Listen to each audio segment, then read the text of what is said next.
Les sons de la cloche annoncent la récréation à l'école primaire Tanguem Barrage A de la ville de Ouagadougou. À pas de course, les élèves vident les salles de classe pour prendre d'assaut l'heure de la récréation. Moment pour eux de souffler un peu et de profiter de mettre quelque chose sous la dent. Imprégnés des bienfaits des fruits et légumes pour leur santé lors des différents cours, ces élèves accourent vers ces hangars sous lesquels sont installées des vendeuses de fruits. Le petit marché habituel où l'on trouve des sandwichs, des gâteaux et des bonbons est vide de ses occupants.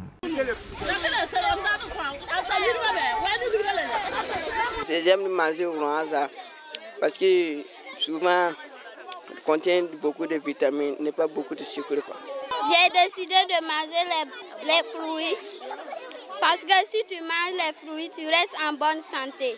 J'ai l'habitude de payer des bananes, des pommes, des ananas, des papayes. On a fait une leçon et le maître nous a dit que de payer les fruits après chaque repas.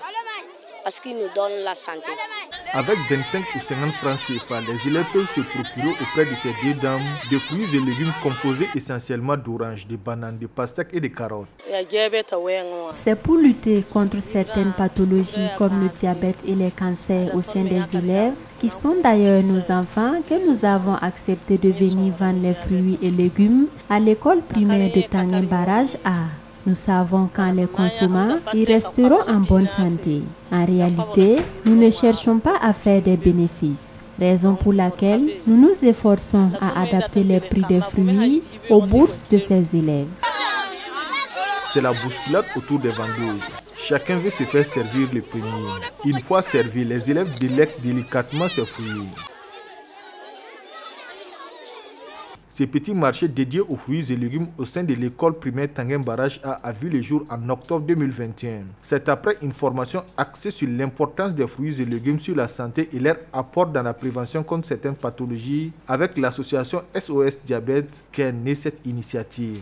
À partir de la formation, nous avons compris que la consommation des fruits est nettement meilleure que les sucreries, les aliments gras que les enfants consommaient chaque récréation. Comme ils sortent payés, nous avons fait venir des femmes qui s'occupent uniquement de la vente de ces fruits. À la maison, ces tout petits disent être des ambassadeurs de la promotion des fruits et légumes dans leur alimentation auprès des parents. Quand je suis arrivée à la maison, j'ai dit à mes parents, à mes petits soeurs, à mes petits frères et à maman aussi que de consommer les fruits parce que les fruits donnent la bonne santé.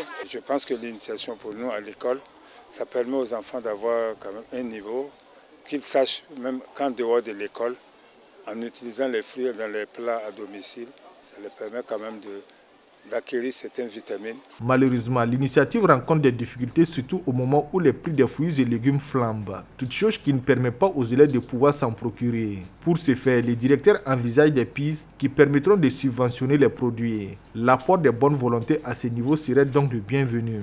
Il y a des périodes où les fruits et légumes coûtent très cher. On ne sait pas dans quelle mesure on pourrait peut-être subventionner. Voilà, les femmes vont aller payer à un certain prix et puis venir vendre à moindre coût aux élèves. Et grâce à votre micro, on peut déjà demander aux bonnes volontés de nous soutenir dans cette perspective. La consommation des fruits et légumes riches en fibres, en calcium, en potassium, en vitamines, en minéraux et en antioxydants permet selon les spécialistes de prévenir des maladies telles que le diabète, les cancers et les maladies cardiovasculaires.